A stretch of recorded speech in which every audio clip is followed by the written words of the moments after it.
ఇక మంచిర్యాల జిల్లాలో వరుస దొంగతనాలకు పాల్పడుతోన్న ముఠాను పోలీసులు అరెస్ట్ చేశారు.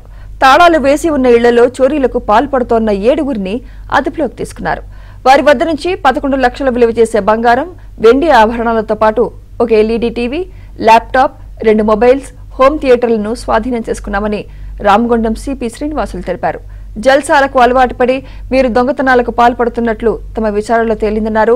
ఉదయం బైకులపై తిరుగుతూ తాళం వేసి ఉన్న ఇళ్లను టార్గెట్ చేసి రాత్రి వేళల్లో చోరీలకు తెగపడుతున్నారని సిపి తెలిపారు.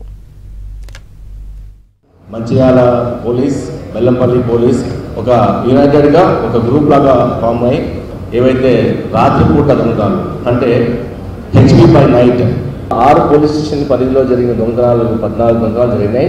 దీంట్లో భాగంగా ఒక 7 మందిని మనము అక్యూజ్ని అరెస్ట్ చేయడం జరిగింది.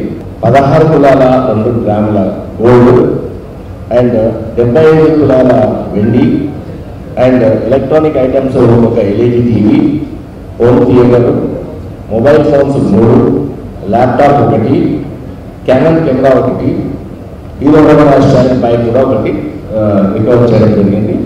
దీంట్లో ముందుగా వీళ్ళందరూ జల్సాలకి అలవాటు పడి రాత్రిపూట ఈ ఖర్చుల కోసము దొంగతనాలు స్టార్ట్ చేయడం జరిగింది.